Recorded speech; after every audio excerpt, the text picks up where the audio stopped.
No,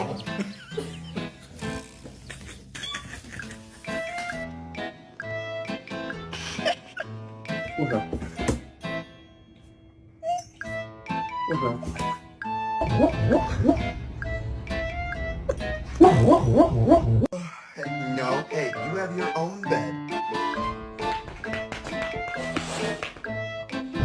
You can't pull out his ring.